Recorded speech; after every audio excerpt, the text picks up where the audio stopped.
Morning everyone, Miss Porter here again. So it is our final session of English this week and we are going to be just like we do in the classroom, editing and improving our work.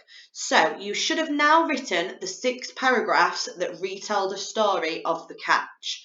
Okay, so we're going to be editing and improving that. So rereading it, making sure it all makes sense, looking back at the success criteria and just really making it the best piece of work that you can do. So I've logged into Purple Mash and my screen should be how yours would look at home. So I'm going to show you just how to do that. So you're going to go to your to-dos and then in your to-dos should still be retelling the catch because I've written here. Wednesday, you are to write the first 3 paragraphs. Thursday, to write the final 3 paragraphs. Friday, edit and improve your work. And it's not actually due in until Friday. So mine says due in 2 days, and that's because I'm recording it on Wednesday.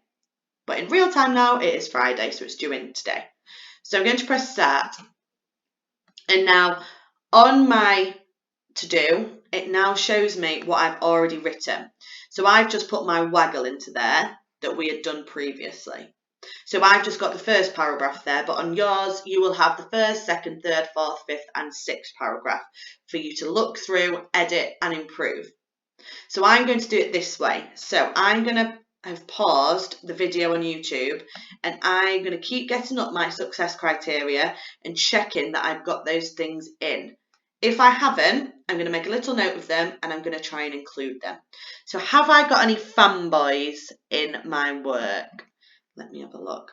Amongst the bright green trees, a distressed-looking boy was sitting with his head rested on his leg.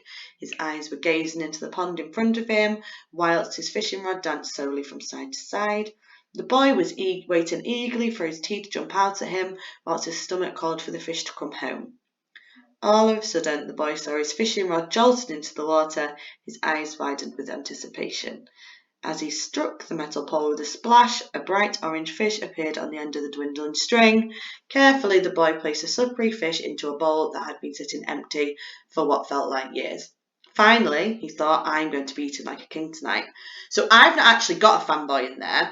Some of you might think that this is a fanboy. However, it's not being used in that context. It's not being used to join 2 clauses together, is it? Okay. So I'm going to try and include one in there. So I'm going to go for 4. I'm going to try and include 4 in there. I might try here. All of a sudden, the boy saw his fishing rod jolting into the water. His eyes widened with anticipation, for he had never seen it move. For he had never seen it move in such a way. Okay, so I've got 4 in there. There's my fanboy, and that's just giving an explanation as to why his eyes widened with anticipation. So again, adding more information to that sentence. All of a sudden, the boy saw his fishing rod jolting into the water. His eyes widened with anticipation, for he had never seen it move in such a way. Now, I'm also going to make that bold. So I can see there that you've edited and improved and added that in. Okay, just like in the class, we use green pen. This time you're going to be doing it in bold. So to make it bold, you can highlight it, press the big B, and it makes it bold like that. Just makes it stand out a little bit more. Okay, now I'm going to go back to my success criteria and I'm going to see if I've got an I saw a wabbab. Okay.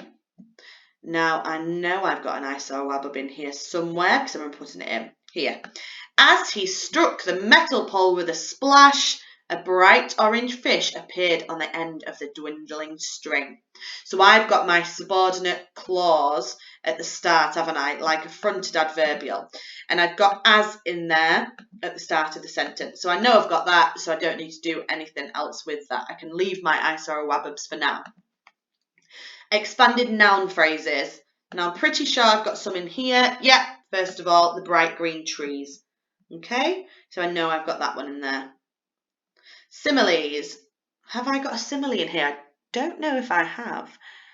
Amongst the bright green trees, that's the voice of a head resting leg. So I'm just scanning through now my work to see if I've got a simile in there. Jump out while the stomach called fish come out. As he struck around. No. Oh, I have at the end. I'm going to be eating like a king tonight. Okay. So I have got a simile in there. So I can look at the next one, which is metaphor. I know I've got a metaphor in there. The boy was waiting eagerly for his tea to jump out at him. Fronted adverbial, again, all of a sudden, amongst the bright green trees. I've got quite a few of those in there. Ambitious language. Now I think I could maybe add a little bit more ambitious language into here. So, amongst the bright green trees, a distressed looking boy was sitting with his head rested on his leg. With his head rested, it's like his eyes were gazing into the pond in front of him, whilst his fishing rod danced slowly from side to side. The boy was waiting eagerly for his tea to, rather than jump, what could I have instead of jump? For the tea to, what could I have instead of jump? So what I'm going to do now, I'm going to go into a new tab and I'm going to type in jump thesaurus. And it's going to come up with different ambitious words, so different words for jump, okay? Just like your synonyms that we do in class. And that's what a thesaurus does. It tells you synonyms for words. So I might have bound, that's a good one. To bound out at him. The boy was waiting eagerly for his tea to bound out at him. Now, I don't think that flows very well, actually. Let me choose another one. To leap out at him. Okay, so I've changed jump for leap there. So I've used a bit more ambitious language. So I've put that one in bold so I can see that I've changed that. Okay, and that will help me when you do that to see that you have changed that as well. So I'm going to exit that now. But if you look there, I tried bound, it didn't work. I reread that sentence and found one that did work and it flowed a little bit better. So you're constantly rereading your work, making sure that it all makes sense and improving what you can. Okay? Now I'm going to stop now because I want to give you lots of time to get on with this. So what you're going to be doing, you're going to reread what you've already written, make those changes, make sure you've got your success criteria in there, make sure you've got capital letters and full stops in the correct place, and put your changes in bold. Okay? And I can't wait to read your final pieces.